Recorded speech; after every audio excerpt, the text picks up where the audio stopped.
Hi everybody, welcome back. I hope you had a good week. This week is Pashas Mishpatim.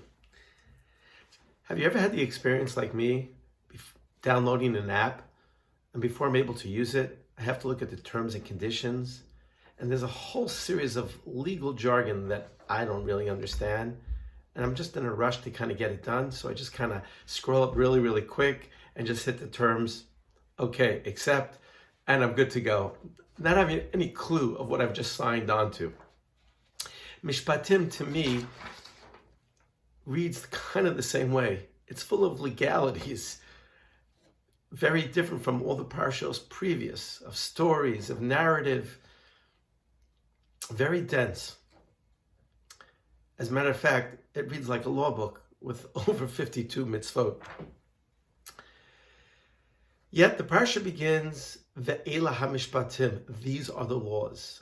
Rashi points out the vav, is a connector to the previous parsha of Har Sinai, the revelation and the giving of the Torah. And Rabbi Steinsaltz asks a very simple question.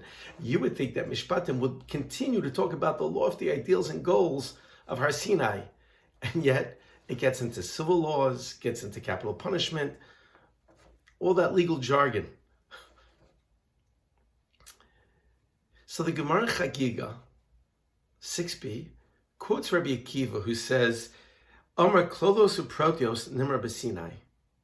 Both the general statements and all the details of the Torah were given at Har Sinai. Now, Har Sinai was once in a lifetime experience for all of us.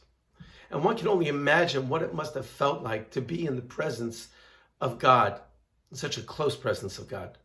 Yet that's not our reality, and that's not our life. Our life is the workplace. Our life is the community.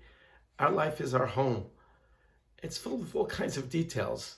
Not necessarily trying to navigate all these complicated relationships and difficult decision making.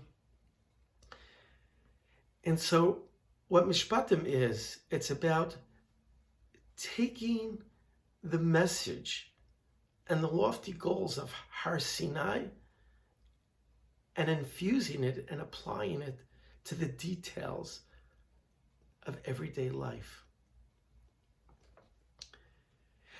This week we also read Parshat Shekalim. We give, and it's reminding us about how they counted the Jewish people by every male over 20 giving a half a shekel.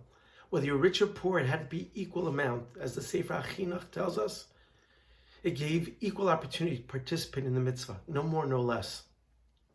Yet the Or Chaim asked the question, like many others, why the half? And he says it's to repair from the sin of the golden calf. We had this wholeness of relationship between us and God, and that half is to remind us that it is broken, and we need to repair that gap, that broken relationship.